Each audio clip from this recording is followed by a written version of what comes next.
The story of Rupture is a sci-fi thriller nightmare. A woman who is living in middle America is kidnapped on the side of the road, thrown in a van, and taken to a place where crazy, scary things happen to her.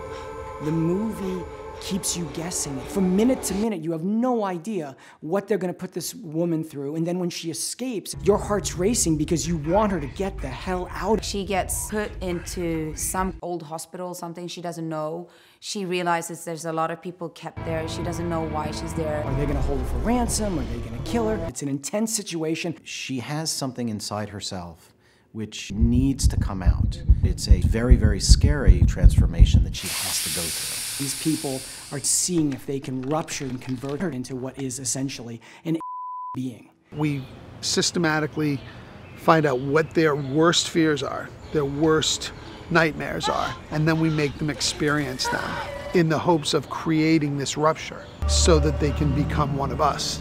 She has to become stronger than she ever thought she could be in order to survive this group of people. I love the fighting instinct in her and the will to live and to survive. When I read the script, I couldn't let it go, and it's like there's a lot of unforgettable images in this one. Steve told me, look, there's only one person for the movie, and that's Noomi Rapace. This is a person who has a tremendous amount of physicality, intensity, power, conviction, and intelligence. I've been a big fan of Steve's work since I saw The Secretary. I'm not afraid of a lot of things, but spiders I find deeply scary. There's a sequence at the end of the movie that is filled with awesome scenes of terror.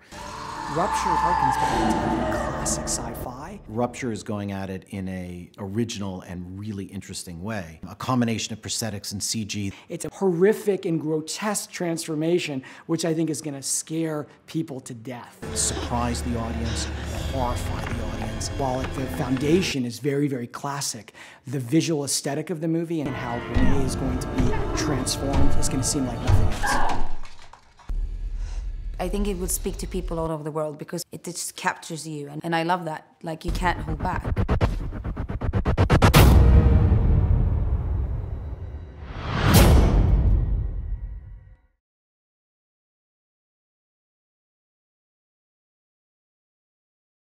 I've always been drawn to projects and characters that are unpredictable and with many twists and turns.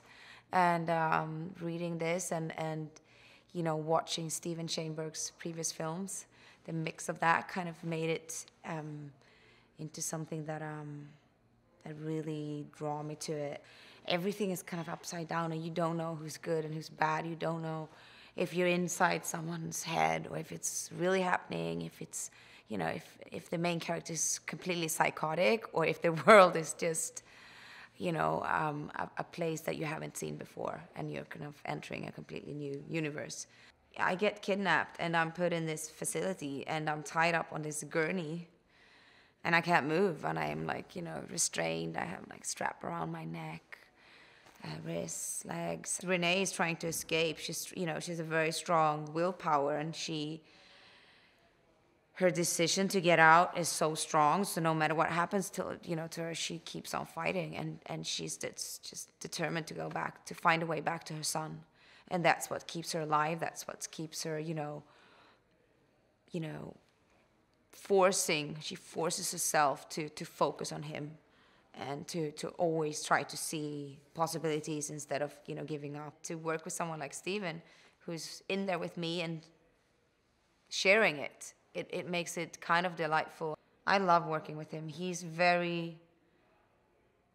on fire, he loves his characters. He loves all of them, and he feels like he sees the whole world. He knows exactly what he wants. He's very precise. He's a true artist, and he, kind of reminds me of those old school filmmakers that, had their own universe and their own creations, and I feel like I'm living in a Shainberg universe at the moment, and I like being there. It's just like nothing is what I kind of thought it was going to be.